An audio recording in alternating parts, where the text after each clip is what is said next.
Hello friend, EPF versus EPS employment provident fund and employment pension scheme. आज इन दोनों के बीच में हम थोड़ा डिफरेंस जानेंगे, लेकिन इससे पहले अगर आप अभी तक आपने मेरे चैनल को सब्सक्राइब नहीं किया, please subscribe it and press the bell icon to get the latest notification of upcoming video. और साथ ही जानेंगे कि आखिर सैलरी के किस पार्ट को बेस मान के हमारे कंट्रीब्यूशन होते हैं, आखिर ऐसा क्या है। लेकिन एक बात जो सबसे कॉमन हम सभी को पता है कि मिसलेनियस प्रोविज़न एक्ट 1952 के अकॉर्डिंग हमारी 24 पार्ट निकलते हैं, जिसका कंट्रीब्यूशन होता है 12% एम्प्लॉई के और 12% एम्प्लॉयर के। लेकिन एज़ यूजुअल 3.6% पीएफ फंड में जाता है, यानी प्रोविडेंट एम्प्लॉयमेंट फंड, और जो सेकंड पार्ट होता है 8.33% वो पेंशन फंड में जाता है। और रिसेंटली अभी जो पासबुक लेटेस्ट अपडेट आते हैं, इनमें ईपीएफ वेजेस और ईपीएस वेजेस आते हैं। तो आखिर ये किसको कंसिडर मान के ये अमाउंट आता है, ये 3500 किस चीज़ को कंसिडर करता है। बेसिकली जब भी हमारा जो पीएफ करता है वो डियरनेंस अलाउंस, बेसिक और अदर अलाउंसेस को कंसिडरेशन में लाया जाता है। आपको प्रूफ देता हूँ, वरना आप कहोगे। ये देखो, ये मेरे पास एक ऑफ़र लेटर है जिसमें कंसीडर किया गया है, इसमें बेसिक सैलरी को कंसीडर किया गया है।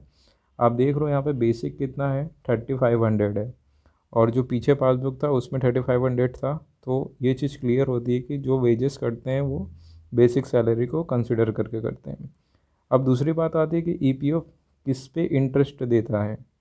जब भी आप देखोगे अपने पासबुक को, जब 1 ईयर कंप्लीट हो जाता है फाइनेंशियल ईयर, तो आप देखना कि जो वेजेस रहते हैं ईपीएफ और ईपीएस के, उसके नीचे आपको इंटरेस्ट दिखा हुआ मिलेगा, लेकिन पेंशन के नीचे आपको जीरो दिखेगा, यानी इस पर कोई इंटरेस्ट नहीं। तो ये बात क्लियर हो गई। अब बात करते हैं ईपीएफ वर्सेस पीपीएफ।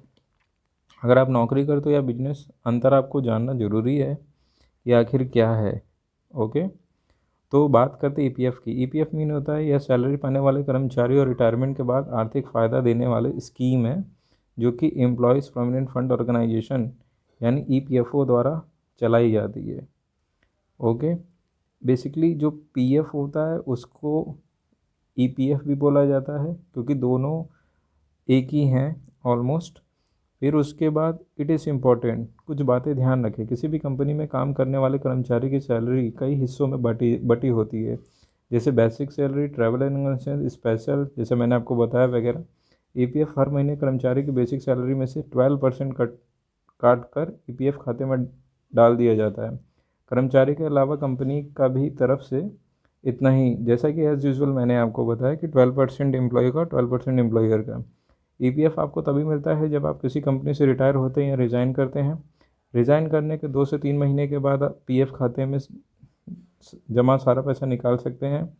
अगर आप एक कंपनी से दूसरी कंपनी में छोड़ के जाते हैं तो पिछली कंपनी का पीएफ अगली कंपनी में ट्रांसफ़र कर्मचारी कर सकते हैं। अगर उसकी मौत हो जाती है तो उसके नॉमिनेटेड मेंबर को मिल जाता है।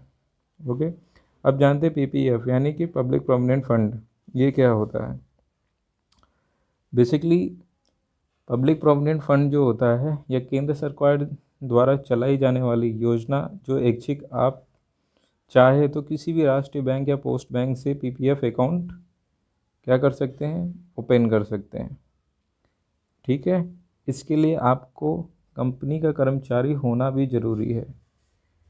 ठीक है, तो आपने क्या समझा, जो ईपीएफ है वो जब हम कंपनी ज्वाइन करते हैं तब कंपनी खोल के देती है, लेकिन जो पीपीएफ होता है हम खुलवा सकते हैं। आप कोई भी निजी पेशा करते हैं, फ्रीलांसिंग या फिर कॉन्ट्रैक्ट के तहत काम कर रही है, तभी आप पीएफ अकाउंट खुलवा सकते हैं। यहाँ तक कि अगर आपका कोई भी कमाई नहीं है तब भी आप पीपीएफ अकाउंट खोल सकते हैं। पीपीएफ अकाउंट खुलवाने के लिए जो जमा राशि कम से कम 500 रुपये डालने होंगे, और ज़्यादा से ज़्यादा अधिकतम जो है वो आप 70,000 डाल सकते हो। इसकी मैच्योरिटी होती है 15 साल, डिपेंड करती है आप कितना लंबा अपना रखना चाहते हो। और सबसे काम की बात, आप अपने पीपीएफ खाते पे जमा रकम पे लोन भी ले सकते हो। तो ये रहा बेसिक डिफरेंस, आई होप आपको पसंद आया होगा। और दूसरी बात है कि पीएफ अकाउंट बहुत ही सिंपल वे में कहता हूँ, पीएफ और ईपीएफ अगर वो जब आप कंपनी ज्वाइन करते हो तब खुलता है, और पीपीएफ एक नेशनल और पोस्ट पेड बैंक से आप अपना खुद का खाता खुलवा सकते हो। Thank you and subscribe it.